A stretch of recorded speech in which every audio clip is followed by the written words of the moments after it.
결혼식 하루 전, 저는 예비 며느리의 장모를 무릎 꿇게 만들었습니다. 계모임 갯돈을 모두 가지고 도망친 그 여자가 제 소중한 아들의 예비 장모라니요. 그 꼴은 제가 눈에 흙이 들어가도 내버려 둘 수 없었습니다. 더욱 충격적인 건 그녀가 이번에도 같은 수법으로 제 아들의 돈과 시간, 인생을 노리고 있다는 사실이었습니다. 저는 결심했습니다. 이번에는 그녀를 놓치지 않겠다고. 조용히, 그러나 철저하게 그녀의 정체를 밝히고 사이다 같은 복수를 하리라고. 이것은 제 아들을 지키기 위한, 그리고 30년 전 빼앗긴 제 청춘을 되찾기 위한 처절한 싸움이었습니다. 안녕하세요, 여러분. 저는 김금자라고 합니다. 인생이란 참 예측할 수 없는 것입니다. 한평생 성실하게 살아오며 그 누구에게도 피해를 주지 않으려 노력했던 제가 이런 상황에 놓일 줄은 꿈에도 몰랐죠. 저희 부부에게는 아들 하나가 있습니다. 어릴 적부터 말썽 한번 안 부리고 아주 착하게 잘 자란 놈이에요. 그런 제 아들 준호가 여자친구를 소개하겠다고 했던 그날, 저는 두근거리는 마음을 안고 평소처럼 정갈한 집안 살림에 손을 보며 마음을 가다듬고 있었습니다. 아마 아들, 딸 둔 부모님들은 모두 공감하실 거예요. 과연 이 녀석이 어떤 친구를 집으로 데려올지 걱정 반, 두근거림 반의 느낌이요. 어머니, 여기 유나예요. 제가 말씀드렸던 사람입니다. 준호의 소개로 마주한 유나는 첫인상부터 단아하고 예의 바른 모습이었습니다. 긴 생머리를 단정하게 묶고 무릎을 가리는 원피스를 입은 모습이 참 보기 좋았어요. 명문대에서 바이올린을 전공했다는 유나는 말투도 차분하고 교양이 느껴졌죠. 안녕하세요, 어머님. 처음 뵙겠습니다. 준호 오빠에게 많은 이야기 들었습니다. 유나의 목소리는 마치 봄바람처럼 부드러웠습니다. 따뜻한 차 한 잔을 건네며 이야기를 나누는 동안 그녀의 배경에 대해 조금씩 알게 되었어요. 넉넉하고 여유로운 가정에서 자랐고 아버지는 성공한 사업가라고 했습니다. 문화예술의 조예가 깊은 가정에서 자란 덕분인지 유나의 말과 행동 하나하나에서 품위가 느껴졌죠. 어머니, 사실 저희 결혼을 생각하고 있어요. 준호의 말에 저는 잠시 숨이 멎는 듯 했어요. 물론 언젠가는 올 순간이었지만 막상 들으니 마음 한편이 싸해졌습니다. 그래도 유나의 첫인상이 좋았기에 반대할 이유는 없었죠. 그래, 좋은 소식이구나. 그럼 양가 부모님들이 만나봐야겠네. 제 말에 유나는 환하게 웃으며 고개를 끄덕였습니다. 하지만 어딘가 모르게 불안한 예감이 들었어요. 인생의 중요한 갈림길에서 느끼는 자연스러운 불안감이라 생각했지만 나중에 생각해보니 그것은 일종의 경고였던 것 같습니다. 상견례 날짜가 잡히고 준비를 하는 며칠 동안 저는 유나에 대해 더 알아보려 노력했습니다. 아들의 행복이 걸린 일이니까요. 유나의 학교 배경, 가족 관계 등 겉으로 드러난 정보들은 모두 완벽했어요. 그럴수록 왠지 모를 불안감은 커져갔습니다. 드디어 상견례 당일, 저희는 고급 레스토랑에서 유나의 부모님을 만났어요. 유나의 아버지는 카리스마 있는 중년 남성이었고, 어머니는 그녀를 본 순간 저는 그 자리에서 얼어붙고 말았습니다. 안녕하세요. 처음 뵙겠습니다. 유나 어머니 지숙이라고 합니다. 그 목소리, 그 얼굴. 저는 한순간에 30년 전으로 돌아간 듯 했어요. 고등학교 시절, 저와 친하게 지내던 동창이자 계모임에서 모두의 갯돈을 가지고 도망갔던 바로 그 지숙이었습니다. 제가 평생 잊지 못할 상처를 안겨준 사람이 바로 눈앞에 서 있었어요. 지숙은 저를 전혀 알아보지 못하는 척했습니다. 아니, 정확히는 알아봤지만 모른 척하고 있었죠. 눈빛이 잠시 흔들렸을 때 저는 확신했어요. 그녀는 분명 저를 기억하고 있었습니다. 혹시 어디서 뵌 적이 있으신가요? 제가 조심스레 물었을 때 지숙은 미소를 지으며 고개를 저었습니다. 아니요, 처음 뵙는 것 같은데요. 혹시 제가 어디선가 뵌 얼굴이신가요? 지숙의 말투에는 아무런 동요가 없었어요. 마치 배우처럼 완벽하게 연기하고 있었죠. 하지만 저는 알고 있었습니다. 그녀의 얼굴을 어떻게 잊을 수 있겠어요? 그 사건으로 저는 대학 학비를 내지 못해 한 학기를 휴학해야 했고, 아르바이트를 3개나 뛰며 빚을 갚았으니까요. 식사가 진행되는 내내 저는 속이 끓어올랐습니다. 지숙은 마치 부잣집 사모님인 양 우아한 말투와 몸짓으로 대화를 이어갔죠. 특히 유나를 소개할 때에 그 말이 지금도 귓가에 생생합니다. 우리 유나는 어려서부터 귀하게 자란 아이라 고생은 잘 모릅니다. 준호 군이 잘 보필해 주셔야 할 것 같네요. 그 말에 담긴 숨은 뜻을 저는 단번에 알아차렸어요. 너희 아들이 우리 딸 손에 물 한 방울 묻혀서는 안 된다는 의미였죠. 그 순간 유나를 바라보게 되었습니다. 유나는 어머니의 말에 부끄러운 듯 고개를 숙이고 있었어요. 과연 유나는 어머니의 본성을 알고 있을까? 그녀도 지숙처럼 위선적인 사람일까? 의문이 꼬리에 꼬리를 물었습니다. 식사를 마치고 자리를 정리하는 동안 지숙은 결혼 준비에 대해 이야기하기 시작했어요. 요즘은 신혼집도 비싸고 혼수도 만만치 않더라고요. 두 아이들이 좋은 출발을 할 수 있게 부모들이 도와줘야죠. 지숙의 말은 겉으로는 부드러웠지만 그 속에 담긴 의도는 분명했습니다. 저희 보고 신혼집이니 혼수니 마련해달라는 뜻이었죠. 저는 그 자리에서 바로 거절하고 싶었지만 참았습니다. 확실한 증거 없이 과거 이야기를 꺼냈다가는 오히려 제가 이상한 사람이 될 수 있었으니까요. 그럼 다음에 또 만나서 구체적인 이야기를 나눠볼까요? 지숙의 제안에 억지로 미소를 지으며 동의했습니다. 집으로 돌아오는 길, 준호는 제 표정이 어둡다는 것을 눈치챘나 봐요. 어머니, 무슨 일 있으세요? 유나 어머니가 마음에 안 드셨나요? 준호의 질문에 저는 섣불리 대답할 수 없었습니다. 증거도 없이 내 장모가 될 사람은 사기꾼이야라고 말할 수는 없었으니까요. 대신 시간을 벌기로 했어요. 아니, 그런 건 아니야. 다만 결혼은 중요한 일이니 좀 더 천천히 생각해 보는 게 어떨까 싶어서. 제 말에 준호는 안심한 듯 웃었습니다. 하지만 저는 그날 밤잠을 이루지 못했어요. 30년 전 지숙이 사라진 후 계모임 친구들과 함께 그녀를 찾아다녔던 기억이 떠올랐습니다. 결국 찾지 못했고 저희는 각자 빚을 떠안게 되었죠. 그 일로 몇몇 친구들은 신용불량자가 되어 고생했습니다. 그리고 저는 이제 그 가해자가 까딱하다간 제 아들의 장모로 맞이하게 생긴 거예요. 이대로 둘 수는 없었습니다. 저는 밤새 고민한 끝에 과거 계모임 친구들을 찾아보기로 결심했어요. 지숙에 대한 확실한 증거가 필요했으니까요. 다행히 네이버 밴드로 고등학교 동창 친구들과 간간히 연락하고 있던 덕분에 몇몇 친구들을 쉽게 찾을 수 있었습니다.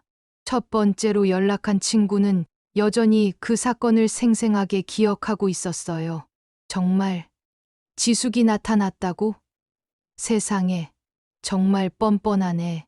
그 여자 때문에 우리가 얼마나 고생했는지. 친구의 목소리에는 분노가 가득했습니다. 저는 지숙의 현재 상황에 대해 물었고, 친구는 충격적인 이야기를 들려주었어요. 지숙이? 그 여자 지금 빚더미야. 겉으로는 고급 빌라에서 화려하게 살지만 사실은 사채까지 쓰면서 겨우 버티고 있대. 한 번은 내 친척이 그 여자한테 돈을 빌려주고 못 받았다고 하더라고. 그 말을 듣는 순간 모든 것이 명확해졌습니다. 지숙이는 여전히 변하지 않았고 이번에는 딸의 결혼을 이용해 새로운 돈주를 찾으려 했던 거예요. 다음 날 저는 더 많은 정보를 모으기 위해 나머지 계모임 친구들에게도 연락했습니다. 한 친구는 특히 충격적인 사실을 알려주었어요. 그 여자가 그때 내 몫의 갯돈을 일부러 안 돌려줬다더라. 내가 예쁘고 돈 많아 보여서 고등학생 때부터 질투했다는 얘기를 들었어. 그 말을 듣는 순간 가슴이 철렁 내려앉았습니다. 단순한 돈 문제가 아니었어요. 지숙은 처음부터 저를 질투하고 미워했던 것이었죠. 그리고 지금 그녀는 제 아들을 통해 또다시 저에게 상처를 주려 하고 있었습니다. 저는 조용히 증거를 모으며 계획을 세웠어요. 우선 준호에게 결혼 시기를 늦추자고 설득했습니다. 준호는 처음에는 의아했지만 제가 진심으로 걱정하는 모습을 보고 천천히 진행하기로 동의했죠. 한편 유나는 종종 저희 집에 놀러 왔어요. 그녀와 대화할수록 유나가 정말 순수하고 착한 아이라는 것을 느낄 수 있었습니다. 어머니와는 달리 허세나 위선이 없었죠. 하지만 동시에 어머니의 말에 절대적으로 순종하는 모습도 보였어요. 유나야, 너희 어머니는 항상 내 일에 관여하시니? 제가 조심스럽게 물었을 때 유나의 표정이 어두워졌습니다. 어머니는 제가 잘 되길 바라셔서 그러세요. 가끔은 너무 간섭하시지만 그래도 어머니니까요. 유나의 대답에서 복잡한 감정이 느껴졌어요. 그녀는 어머니의 본성을 어렴풋이 알면서도 딸로서의 의무감에 눈을 감고 있는 듯했습니다. 그러던 어느 날 결정적인 사건이 일어났어요. 지숙이 갑자기 저희 집을 방문한 것이었습니다. 아들 준호가 없는 시간에 일부러 찾아온 것 같았죠. 이웃 사촌이 될 사이인데 종종 차 한잔하면서 이야기 나눠요. 지숙의 말투는 친근했지만 눈빛은 차가웠습니다. 거실에 앉아 차를 마시며 그녀는 결혼 준비에 대한 이야기를 꺼냈어요. 요즘 신혼집이 얼마나 비싼지 아세요? 강남 아파트가 최소 10억은 한다더라고요. 우리 유나가 살기에는 그 정도는 되어야 할 것 같아서요. 지숙의 말에 저는 속으로 놀랐지만 표정을 감추며 대화를 이어갔습니다. 그렇군요. 하지만 요즘 젊은 부부들은 처음부터 무리하기보다 점차 키워나가는 것이 좋지 않을까요? 제 말에 지숙의 표정이 굳어졌어요. 아이고, 그래선 안 되죠. 처음이 중요해요. 시작을 어떻게 하느냐에 따라 평생이 결정되는 거예요. 준호 군이 우리 유나를 위해 좋은 집을 마련해줘야. 그 순간 저는 비밀리에 녹음기를 작동시켰습니다. 지숙의 말 한마디 한마디가 그녀의 진짜 의도를 드러내고 있었으니까요. 그리고 혼수도 있잖아요. 요즘은 기본 가전제품에 가구에 최소 5천만 원은 들어가더라고요. 물론 신랑 측에서 부담하는 게 예의고요. 지숙은 계속해서 시댁에 경제적 부담을 넘기는 이야기를 늘어놓았습니다. 그리고 마지막에는 가장 충격적인 말을 했어요. 사실 우리 유나 아버지가 사업이 조금 어려워서요. 결혼식 비용도 좀 도와주셨으면 해요. 평생 한 번뿐인 딸 결혼식인데 초라하게 하면 얼마나 서러울까요? 그제서야 모든 것이 명확해졌습니다. 지숙은 딸의 결혼을 통해 자신의 경제적 어려움을 해결하려 했던 거예요. 저는 최대한 침착하게 대응하며 더 많은 증거를 확보했습니다. 지숙이 떠난 후 녹음을 다시 들어보며 계획을 구체화했어요. 이대로 두면 제 아들이 지숙의 또 다른 피해자가 될 것이 분명했으니까요. 하지만 동시에 유나를 생각하니 마음이 아팠습니다. 그녀는 어머니와 달리 진심으로 준호를 사랑하는 것 같았으니까요. 증거 수집을 본격화하기 위해 저는 과거 계모임 친구들과 직접 만나기로 했습니다. 총 6명이 모였는데 모두 지숙에 대한 기억과 분노가 생생했어요. 난 그 여자 때문에 신용불량자가 돼서 3년 동안 고생했어. 나도 빚 갚느라 결혼도 미뤄야 했지. 그 여자가 딸의 결혼을 이용해 돈을 뜯으려 한다고? 정말 뻔뻔하네. 친구들은 분개했고 지숙의 최근 행적에 대한 정보도 더 얻을 수 있었습니다. 한 친구의 사촌이 지숙에게 2천만 원을 빌려주고 받지 못했다는 이야기. 또 다른 친구의 지인은 지숙의 남편이 사업 실패로 큰 빚을 지고 있다는 소문을 들었다고 했죠. 그 여자 남편이 사채업자들에게 쫓기고 있대. 부부가 화려하게 살지만 실상은 빚더미라더라. 증언을 모아 정리하던 중 가장 놀라운 정보를 접했습니다.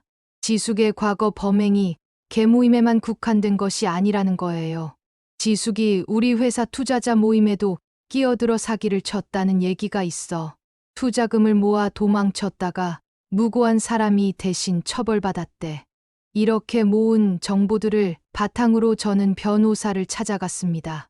30년 전 사건은 공소시효가 지났지만 최근 몇 년 사이의 사기 행각에 대해서는 법적 조치가 가능하다는 답변을 들었어요.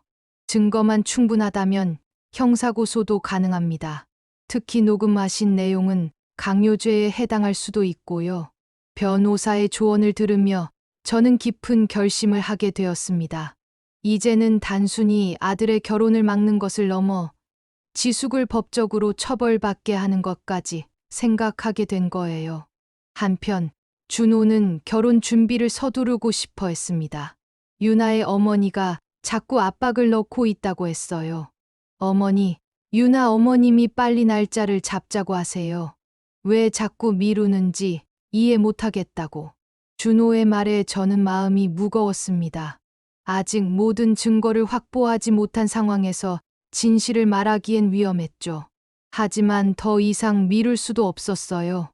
준호야, 사실은 유나 어머니에 대해 알아본 게 있어. 그런데 그 이야기는 가족 모두 모인 자리에서 하는 게 좋겠다. 준호는 의아한 표정을 지었지만 저희 진지한 모습에 더 묻지 않았습니다. 대신 주말에 가족 회의를 하기로 했죠. 그동안 저는 유나와의 관계도 조심스럽게 유지했습니다. 그녀가 이 모든 일의 피해자가 될 수도 있다는 생각이 들었으니까요. 유나는 종종 어머니의 강압적인 행동에 대해 넌지시 불만을 토로했어요. 어머니가 결혼 준비에 너무 관여하셔서 부담스러워요. 저와 준호 오빠의 의견은 중요하지 않은 것 같아요. 유나의 말에서 지숙의 통제적인 면모를 엿볼 수 있었습니다. 그리고 점점 더 확신이 들었어요. 유나는 어머니의 계획에 완전히 동조하고 있는 것이 아니라 어쩌면 또 다른 피해자일 수도 있다는 생각이 들었죠. 결정적인 증거가 필요했습니다. 저는 용기를 내어 지숙에게 직접 연락했어요. 혼수와 신혼집에 대해 구체적으로 이야기해 보고 싶어요. 언제 시간 되세요? 제 제안에 지숙은 기꺼이 응했습니다. 아마 시댁의 재산을 확인하고 싶었던 것 같아요. 저희는 카페에서 만났고 저는 비밀리에 녹음기를 준비했죠. 지숙 씨, 결혼을 앞둔 아이들을 위해 어느 정도까지 지원할 수 있을지 솔직히 이야기해 보죠. 지숙은 처음에는 조심스러워했지만 점차 본색을 드러내기 시작했습니다. 사실 남편이 사업에 어려움을 겪고 있어요. 유나 아버지가 알면 서운해할 테니 비밀로 해주세요. 그래서 혼수랑 신혼집은 준호 군 쪽에서 부담해 주셨으면 해요. 지숙의 말은 점점 노골적으로 변해갔습니다. 혼수, 예단, 신혼집까지 모든 비용을 시댁에서 부담하길 원한다는 것이 명확해졌어요. 그리고 놀랍게도 그녀는 과거 이야기까지 슬쩍 꺼냈습니다.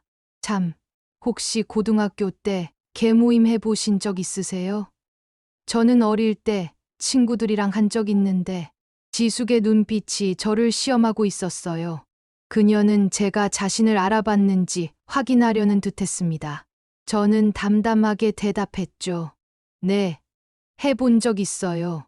재미있는 추억도 있고 아픈 기억도 있죠. 제 말에 지숙의 눈이 일순간 흔들렸습니다. 그리고 곧 화제를 돌렸어요. 아무튼 준호 군이 우리 유나를 위해 좋은 집을 마련해줬으면 해요. 강남이나 서초구 쪽이 좋을 것 같아요. 그 정도는 해줘야 유나가 행복하게 살 수 있을 것 같아서요. 지숙의 뻔뻔한 태도에 속이 부글부글 끓었지만 저는 최대한 감정을 억누르며 더 많은 증거를 확보했습니다. 대화가 끝나고 카페를 나오는 순간 문득 등 뒤에서 익숙한 목소리가 들려왔어요. 어머니, 뒤돌아보니 유나가 놀란 표정으로 서 있었습니다. 우연히 같은 카페에 있었던 모양이에요. 유나의 표정을 보니 아마도 저와 그녀의 어머니 사이의 대화 일부를 들은 것 같았습니다. 유나야, 내 어머니랑 결혼 준비에 대해 이야기 중이었어. 지숙은 재빨리 상황을 수습하려 했지만 유나의 표정은 이미 어두워져 있었어요. 어머니, 또 그러시는 거예요? 제가 말씀드렸잖아요. 준호 오빠에게 부담 주지 말라고요. 유나의 말에 지숙은 당황한 기색이 역력했습니다. 딸 앞에서 본 모습을 드러내고 싶지 않았던 거죠. 유나야, 이건 내가 모르는. 알아요, 어머니. 다 알고 있어요. 아버지가 빚이 많다는 것도, 어머니가 이 결혼을 통해 경제적 도움을 받으려 한다는 것도요. 유나의 눈에서 눈물이 흘러내렸습니다. 그녀는 이미 어머니의 계획을 어렴풋이 알고 있었던 거예요. 카페를 나와 셋이서 조용한 공원으로 자리를 옮겼습니다. 유나야, 사실은 너희 어머니와 나는 오래전부터 알고 있는 사이란다. 저는 드디어 입을 열었어요.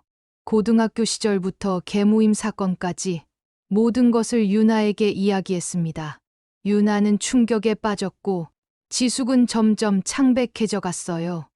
당신, 정말 그때 그 미영이었어? 어쩐지 낯이 익더라. 지숙의 말에 저는 고개를 끄덕였습니다. 그래, 내가 갯돈을 들고 도망가서 모두가 고생했던 그 미영이야. 유나는 어머니를 바라보며 물었어요. 어머니, 정말인가요? 제 결혼을 이용해서 돈을. 지숙은 당황한 듯 변명을 늘어놓기 시작했습니다. 유나야, 이건 다 너를 위해서, 너에게 좋은 환경을 만들어 주려고. 하지만 유나는 이미 진실을 눈치챈 듯 했어요. 그녀는 흐르는 눈물을 닦으며 자리에서 일어났습니다. 어머니, 더 이상은 듣고 싶지 않아요. 준호 오빠에게도 다 말할 거예요. 유나가 떠난 자리에 지숙과 저만 남았습니다. 지숙은 갑자기 표정을 바꾸며 위협적인 목소리로 말했어요. 미영, 너 이거 법적으로 문제될 수 있어. 내가 변호사를 동원해서. 내가 법을 들먹이니? 내가 모은 증거들이 얼마나 많은지 알아?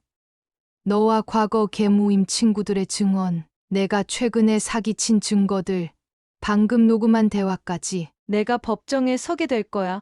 제 말에 지숙의 얼굴이 하얗게 변했습니다. 그녀는 겁에 질린 눈으로 저를 바라보았어요.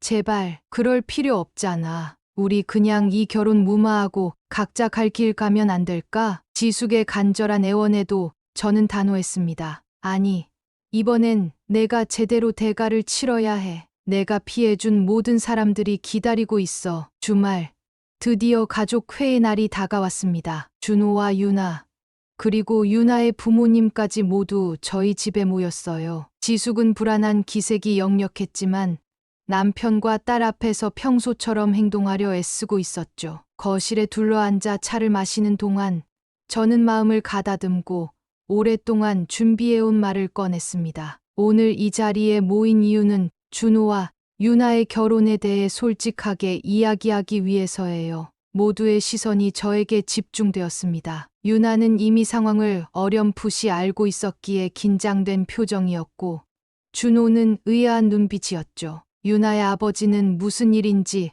감을 잡지 못한 채 지숙의 표정을 살폈습니다. 지숙 씨, 우리가 마지막으로 만난 건 언제였는지 기억나요? 제 질문에 지숙은 당황한 기색이 역력했습니다. 그녀는 말을 더듬으며 대답했어요. 뭐라고요? 저희는 얼마 전 상견례에서 처음 만났잖아요. 저는 천천히 고개를 저었습니다. 아니요.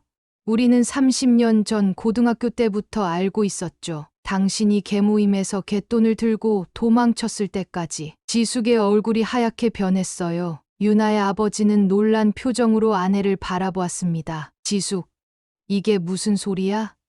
당신이 계모임에서 돈을 가지고 도망쳤다고? 지숙은 필사적으로 상황을 모면하려 했습니다. 여보, 이건 오해예요. 저는 그런 적이 없어요. 이 사람이 저를 다른 사람과 혼동하고 있는 거예요. 하지만 저는 준비해온 증거들을 하나씩 꺼내기 시작했어요. 먼저 옛 고등학교 앨범을 펼쳐 지숙의 사진을 보여주었습니다. 이게 당신 맞죠?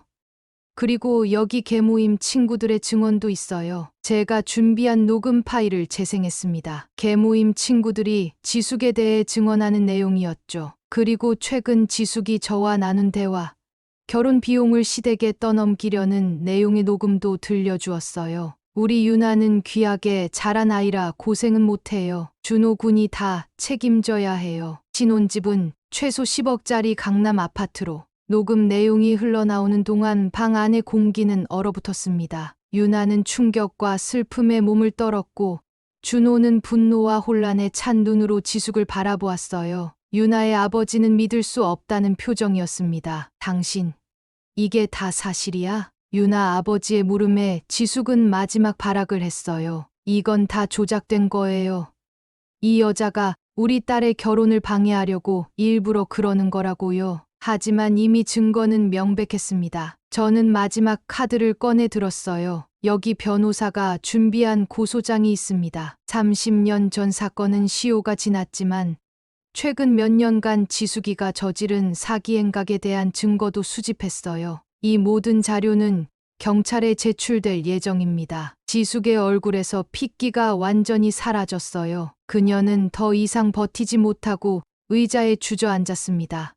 제발 그러지 마세요. 경찰에 신고하면 제가 감옥에 가게 돼요. 유나는 충격 속에서도 침착함을 유지하려 했었습니다. 그녀는 떨리는 목소리로 어머니에게 물었어요. 어머니, 왜 이러셨어요? 정말 이 많은 사람들을 속이고 돈을 빼앗은 거예요. 지숙은 딸의 질문에 대답하지 못했습니다. 대신 흐느끼기 시작했어요. 하지만 그것은 진심 어린 후회의 눈물이 아니라 자신의 계획이 무너진 것에 대한 좌절의 눈물이었죠. 준호가 마침내 입을 열었습니다. 저는 이제 모든 것을 이해했어요. 유나, 당신의 어머니가 이런 사람인 줄 몰랐어요. 하지만 당신은 잘못이 없어요. 유나는 눈물을 흘리며 준호를 바라보았습니다.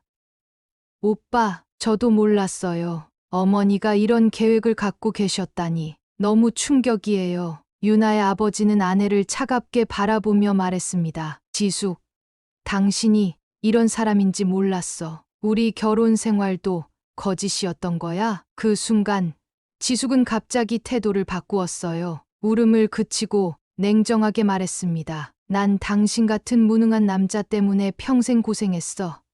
이렇게 멍청하게 사업은 사업대로 말아먹을 줄 알았으면 당신이랑은 결혼 안 했겠지. 아주 편하게 사모님 소리 들으면서 살고 싶었는데 빚더미에 앉게 만들고 구질구질해서 살 수가 없어. 이번에 딸 결혼으로 좀 편하게 살아보려 했던 건데 지숙의 본 모습이 드러난 순간이었습니다. 그녀의 말에 유나는 더욱 충격을 받았고 유나의 아버지는 깊은 상처를 입은 듯했어요. 저는 마지막으로 지숙에게 말했습니다. 지숙아, 넌 이제 법의 심판을 받게 될 거야. 그리고 우리 아들과 당신 딸의 결혼은 없는 걸로 생각해. 그날의 폭로 이후 모든 것이 빠르게 변했습니다. 유나와 준호의 결혼은 자연스럽게 파혼으로 이어졌어요. 하지만 두 사람 사이에는 여전히 감정이 남아 있었죠. 단지 그 사이에 너무 큰 상처와 배신이 자리 잡은 것뿐이었습니다. 유나는 어머니의 본 모습을 알게 된 후 집을 나와 친구 집에 머물기 시작했어요. 그녀는 깊은 상실감에 빠져 있었지만 동시에 새로운 출발을 준비하고 있었습니다. 어머님, 시간 좀 내주실 수 있으세요? 파혼 일주일 후 유나가 저에게 전화를 걸어왔습니다. 우리는 조용한 카페에서 만났어요. 유나의 얼굴은 지쳐 보였지만 눈빛에는 결연함이 있었습니다. 어머님, 정말 죄송합니다. 제가 어머니의 본 모습을 몰랐다는 게 변명이 될 수는 없겠지만 정말 몰랐어요. 유나의 진심 어린 사과에 저는 마음이 아팠습니다. 그녀는 이 모든 상황의 피해자였으니까요. 유나야, 내가 사과할 필요 없어. 넌 아무 잘못 없어. 오히려 내가 너에게 미안해. 준호와의 관계가 이렇게 될 줄은 몰랐어. 유나는 쓸쓸하게 웃으며 고개를 저었습니다. 아니에요. 어머님이 진실을 밝혀주신 덕분에 저도 깨달았어요. 저는 평생 어머니의 그늘 아래서 살아왔던 거예요. 어머니가 시키는 대로, 어머니의 꿈을 위해서. 유나의 말에 저는 그녀의 손을 꼭 잡아주었어요. 이제 어떻게 할 계획이니? 유나는 결연한 목소리로 대답했습니다. 새 출발을 하려고요. 음악학원에서 일자리를 구했어요. 비록 작은 시작이지만 제 힘으로 살아갈 거예요. 그리고 어머니와는 당분간 연락을 끊기로 했습니다. 그녀의 용기에 저는 감동했어요. 어떤 환경에서 자랐든 결국 자신의 인생을 스스로 선택하는 모습이 참 대견했습니다. 한편 지숙에 대한 법적 조치도 진행되고 있었어요. 저와 과거 계모임 친구들, 그리고 최근 지숙에게 사기를 당한 피해자들이 함께 고소장을 제출했습니다. 증거가 명백했기에 지숙은 곧 구속 수사를 받게 되었죠. 준호는 이 모든 상황에 큰 충격을 받았지만 점차 회복해 가고 있었어요. 그는 종종 유나에 대해 물어보곤 했습니다. 어머니, 유나는 잘 지내고 있나요? 아들의 물음에 저는 진실을 말해 주었습니다. 응, 그 애는 강해. 새로운 시작을 하고 있어. 준호는 복잡한 표정으로 고개를 끄덕였습니다. 그도 유나에게 미안함과 안타까움을 느끼고 있었지만 당분간은 서로에게 시간이 필요하다는 것을 알고 있었죠. 3개월 후 지숙의 재판이 시작되었습니다. 그녀는 사기죄와 강요죄 등으로 기소되었고 증거가 압도적이었기에 유죄 판결을 피할 수 없었어요. 법정에서 지숙은 마지막까지 자신의 행동을 합리화하려 했지만 판사는 냉정하게 그녀의 범행을 지적했습니다. 피고인은 장기간에 걸쳐 계획적으로 타인의 재산을 갈취하려 한 점, 그리고 반성의 기미가 전혀 보이지 않는 점을 고려해 징역 3년을 선고합니다. 판결이 내려지는 순간 저는 복잡한 감정에 휩싸였습니다. 오랜 원한이 풀린 시원함도 있었지만 동시에 한 가정이 무너진 것에 대한 안타까움도 있었어요. 하지만 이것은 정의가 실현된 것이었고 더 많은 피해자가 생기는 것을 막은 것이었죠. 재판이 끝난 후 유나가 법원 밖에서 저를 기다리고 있었습니다. 그녀는 더 건강해 보였고 눈빛에는 생기가 돌아와 있었어요. 어머님, 결과를 들었어요. 어머니가 감옥에 가게 되었군요. 저는 고개를 끄덕였습니다. 그래, 너에게는 힘든 일이겠지만 유나는 담담하게 말했어요. 괜찮아요. 이제 저는 제 인생을 살기로 했으니까요. 어머니의 잘못된 행동까지 제가 책임질 필요는 없다고 생각해요. 1년이 지났습니다. 지숙은 여전히 교도소에서 형을 살고 있었고 유나는 음악학원에서 아이들을 가르치며 자신의 길을 걷고 있었어요. 유나의 아버지는 아내의 사건 이후 건강이 급격히 나빠져 요양원에 계셨죠. 어느 봄날 저는 우연히 공원에서 유나를 만났습니다. 그녀는 벤치에 앉아 책을 읽고 있었어요. 유나야, 우연이네. 제 목소리에 유나는 고개를 들고 환하게 웃었습니다. 미영 어머님, 정말 오랜만이에요. 잘 지내셨어요? 우리는 벤치에 나란히 앉아 이야기를 나누기 시작했어요. 유나는 자신의 근황을 들려주었습니다. 이제 제 작은 음악 교실을 열었어요. 비록 규모는 작지만 제 이름을 걸고 아이들에게 음악을 가르치는 일이 정말 행복해요. 저는 그녀의 성장한 모습에 뿌듯함을 느꼈습니다. 어머니의 그늘에서 벗어나 자신의 길을 찾아가는 유나가 자랑스러웠어요. 준호 오빠는 어떻게 지내세요? 유나의 질문에 저는 미소 지었습니다. 잘 지내. 요즘은 해외 지사로 발령받아 싱가포르에 있어. 가끔 연락하면 내 소식을 물어보곤 해. 유나의 눈가에 살짝 그리움이 스쳤습니다. 그녀는 잠시 생각에 잠기다가 조용히 말했어요. 가끔은 다른 상황이었다면 어땠을까 생각하기도 해요. 하지만 이제는 괜찮아요. 이 모든 일이 저를 더 강하게 만들었으니까요. 저는 그녀의 손을 꼭 잡아주었습니다. 유나야, 넌 정말 대단한 아이야. 이렇게 씩씩하게 자신의 길을 걷는 모습이 너무 보기 좋아. 유나는 부끄러운 듯 웃었습니다. 그때 그녀의 핸드폰이 울렸어요. 유나는 화면을 보더니 표정이 복잡해졌습니다. 어머니예요. 교도소에서요. 유나는 망설이다가 전화를 받았습니다. 짧은 대화 후 그녀는 전화를 끊고 깊은 한숨을 내쉬었어요. 어머니가 면회를 오라고 하세요. 출소 후의 계획에 대해 이야기하고 싶대요. 저는 유나의 심정을 이해했습니다. 아무리 그래도 어머니는 어머니니까요. 갈 거니? 유나는 잠시 생각하더니 고개를 끄덕였습니다. 네, 가볼 거예요. 하지만 이제는 달라요. 제가 어머니에게 휘둘리지 않을 거니까요. 제 삶은 제가 선택하고 제가 책임질 거예요. 그녀의 결연한 목소리에 저는 감동했습니다. 유나는 진정으로 성장했어요. 다음 날, 저는 계모임 친구들과 오랜만에 모임을 가졌습니다. 이제는 과거의 아픈 기억보다 현재의 행복에 대해 이야기하는 시간이 많아졌어요. 미영아, 너 덕분에 우리 마음속에 있던 응어리가 풀렸어. 고마워. 친구들의 말에 저는 미소 지었습니다. 아니야.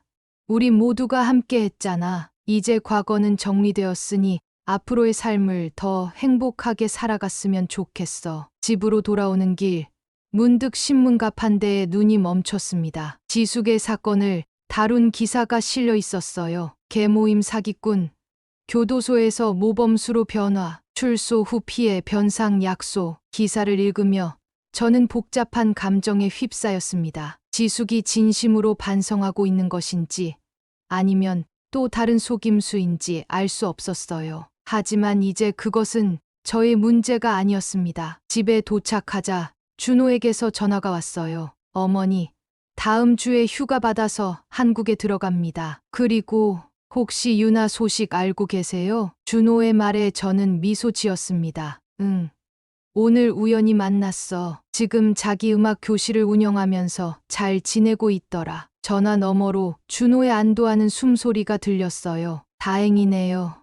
사실 유나에게 연락해 보려고 해요. 시간이 많이 지났으니까 이제는 그냥 친구로라도 만나보고 싶어서요. 아들의 말에 저는 조용히 응원했습니다. 두 사람이 어떤 관계가 되든 그것은 그들의 선택이었으니까요. 몇 개월 후 유나는 제게 찾아와 놀라운 소식을 전했습니다. 미영 어머님, 저 유학 가기로 했어요. 독일에서 음악 교육을 더 공부하려고요. 그녀의 눈은 희망으로 빛나고 있었습니다. 어머니의 욕심이 아닌 자신의 진정한 꿈을 향해 나아가는 유나의 모습이 대견했어요. 정말 기쁘구나.